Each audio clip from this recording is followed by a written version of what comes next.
Bonjour à toutes, bienvenue pour l'article d'aujourd'hui où je vais te parler de mes conseils pour rencontrer quelqu'un sur Internet. Tu as très certainement déjà essayé de t'inscrire sur Tinder, Bumble ou Mythic.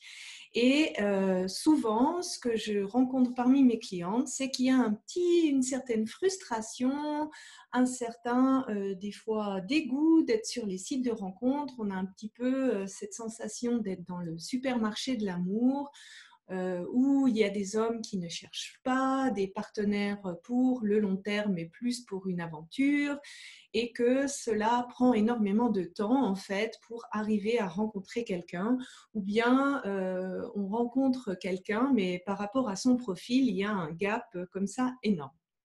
Et donc, j'ai pensé que c'était intéressant pour toi de te parler de mes conseils pour rencontrer quelqu'un sur Internet. Et donc, l'idée, c'est un peu de se dire, mais c'est quoi finalement l'avantage des sites de rencontres? Et il y a un premier avantage qui est indéniable, c'est statistiquement un endroit où tu vas trouver le plus grand nombre de célibataires.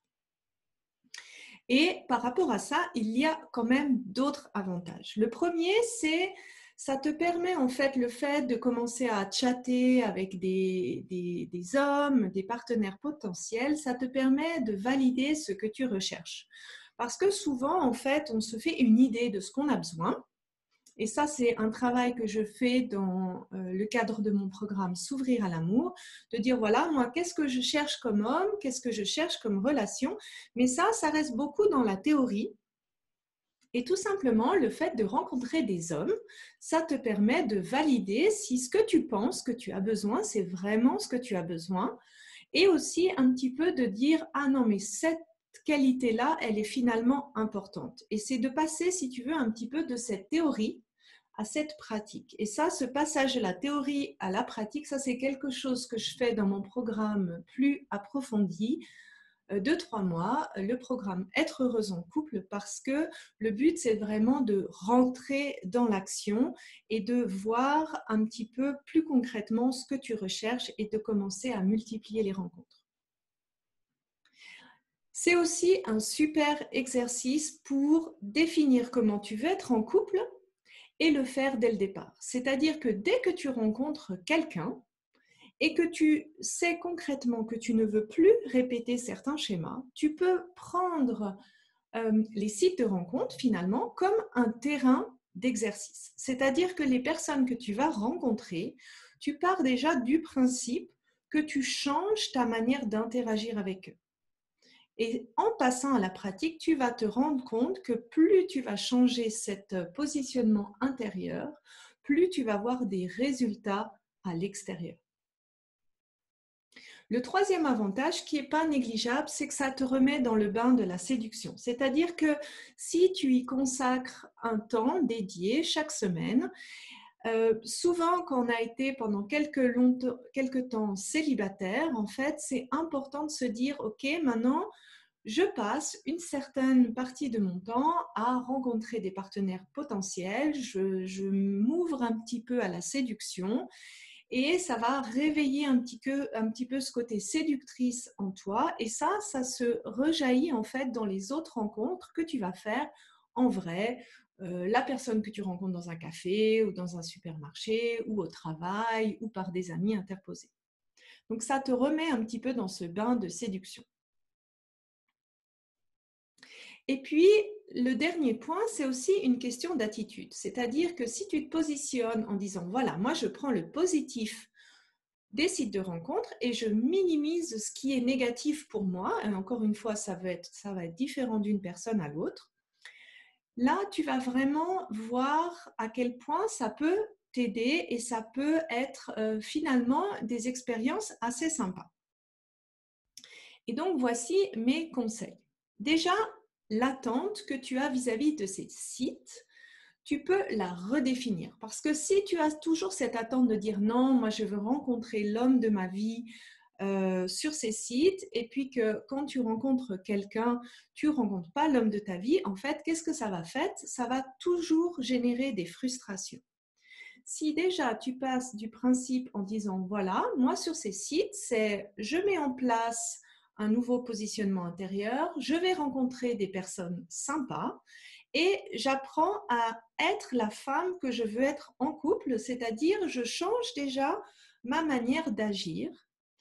Eh bien là, tu vas voir totalement une autre manière de voir les sites de rencontre. Tu auras beaucoup moins de pression et tu auras beaucoup plus de plaisir à être sur ces sites. Ensuite, le deuxième point qui est extrêmement important, c'est minimiser le temps que tu passes dans ces chats ou ces emails plutôt que de rencontrer la personne en vrai. Parce que quand tu ne connais pas une personne, en fait, et que tu discutes en chat ou en email, tu te fais une image de cette personne et cette image, elle peut être loin de la réalité. Et ça, ce que moi, je conseille vraiment, c'est de se dire, OK, je rencontre la personne, comme ça, je vois qui elle est vraiment et tu vas voir qui elle est vraiment par son comportement. Non seulement vis-à-vis de toi, mais par rapport à ce qu'elle te raconte, comment elle se comporte dans le rendez-vous que tu as fait. Donc pour moi, vraiment, une étape importante, c'est de se dire je minimise ce temps online et je maximise le temps en vrai. Après, le troisième point qui me paraît important, c'est de se dire, OK, pour pas être frustré ou pour pas rentrer dans le négatif, je vais jamais rencontrer quelqu'un, ça va être dur. En fait, il faut accepter seulement des rencontres qui sont positives pour toi, qui sont intéressantes pour toi, qui te remontent le moral plutôt qui te baissent le moral. Donc, ça ne veut pas dire que tous les hommes que tu dois rencontrer doivent être l'homme de ta vie, mais ça doit être quand même des hommes avec qui tu passes un bon moment, que tu apprennes, que tu sois contente en fait d'apprendre à les connaître, que ce soit une activité où tu découvres un lieu ou une activité sympa. Parce que qui sait, peut-être que ces personnes-là vont devenir des amis et puis ils ont aussi des amis masculins et peut-être que ça va faire d'autres rencontres. Donc, que ce soit des moments sympas pour toi où tu rencontres des personnes qui te paraissent sympas et pas un moment où tu dis « Ah, je suis obligée de faire ça parce que je veux rencontrer quelqu'un, mais en fait, je n'ai pas envie de rencontrer cette personne. » Et là, tu remarques que je te donne ni de conseils par rapport à ta photo, ni des conseils par rapport à ce que tu dois écrire à ton profil. Parce que pour moi, c'est important que quand tu écris ou quand tu marques quelque chose sur ton profil, que ça soit toi. Je ne peux pas donner de conseils sur quoi écrire, sinon en fait, je vais donner un bout de moi qui va se mettre sur ton profil et finalement, ça va biaiser la personne qui va te rencontrer. Ça, pour moi, c'est important d'être vraiment soi dans la séduction. Donc, je ne donnerai jamais de conseils. J'ai d'ailleurs écrit un article à ce sujet. Et ce qui est vraiment important, c'est de se dire, OK, maintenant, pourquoi ça ne marche pas? Parce que des fois, en fait, on fait tout pour être sur les sites, on contacte régulièrement des gens, on essaye de rencontrer des gens, mais ça ne marche pas. Pourquoi? Parce que dans son positionnement intérieur, il y a quelque chose qui bloque. Il y a quelque chose qui fait qu'on s'est fermé à l'amour, qu'on ne s'ouvre plus et on a beau essayer, ça ne marche pas quand même. Et ça, pour moi, ce n'est pas un hasard. Si ça ne marche pas sur les sites de rencontres, c'est qu'il y a quelque chose en toi qui a dit que l'amour c'était un danger et que tu te fermes et que même si tu essayes, ça marche toujours pas. Et ça, c'est vraiment l'objectif de mon programme S'ouvrir à l'amour qui dure 4 semaines pour identifier mais pourquoi ça marche pas? Pourquoi tu te fermes à l'amour? Qu'est-ce qui te fait peur en amour? Et finalement, identifier quels sont les schémas amoureux qui sont en toi et qui te bloquent dans ta recherche de partenaire. Et bien sûr, la deuxième étape, c'est de se dire, voilà, maintenant je passe en fait une fois que tu as compris en fait ce qui te fermait à l'amour, c'est te dire, ouais, maintenant j'ai compris, maintenant je change mes schémas et je passe à l'action. Et ça, c'est l'étape suivante avec mon programme Être heureuse en couple qui va commencer le 28 septembre. Dernier point qui est important, c'est de donner la juste place à ta démarche de rencontre. ce que je remarque, c'est souvent les deux extrêmes. Donc, soit une cliente dit bah, « je veux rencontrer l'homme de ma vie, mais je ne veux pas m'inscrire sur les sites, j'en ai marre, je perds mon temps à rencontrer des hommes, etc. etc. » Donc ça, c'est un extrême. Et puis, j'ai l'extrême inverse où la personne, en fait, elle passe quasiment tout son temps et en fait, elle arrive à un degré de frustration tellement énorme parce qu'elle ne rencontre pas la personne qu'elle en devient vraiment dégoûtée en fait des sites de rencontres. Et pour moi, c'est vraiment ici l'idée de se dire, je garde la juste place dans ma démarche.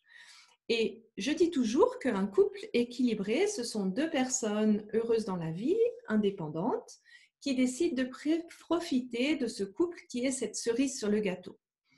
Et donc, si toi, une cerise sur le gâteau, une vie en couple, ça veut dire je passe une fois ou 2 soirs par semaine avec mon partenaire, ce que moi je te conseille, c'est d'investir exactement le même temps dans ta recherche de partenaire, c'est-à-dire pas plus, pas moins. Donc, si tu te dis, ben, j'investis 2 soirs par semaine si j'étais en couple, tu investis ces 2 soirs par semaine pour essayer de rencontrer quelqu'un. Donc, tu peux faire une soirée où tu chattes avec des gens de sites internet et puis une soirée où tu rencontres les gens en vrai. Et comme ça, en fait, tu as un bon équilibre de vie et ça ne te prend pas toute ta vie. Tu te réalises autrement que par ça dans ta vie et ça te permet de garder sur la durée. Parce qu'il ne faut pas oublier que seulement entre 5 et 10% des gens que tu vas rencontrer vont te correspondre. Ce qui veut dire que potentiellement, tu dois en rencontrer jusqu'à 90, 90 ou 95, 95. Donc, pour avoir cette patience, pour ne pas avoir cette pression ou cette déception, il faut garder une mesure qui soit juste pour toi. Alors, j'espère que ces conseils t'ont aidé et si tu veux continuer ce travail, eh ben, je me réjouis de t'accueillir dans mon programme Être heureuse en couple qui commence fin septembre. Belle journée, au revoir à tous.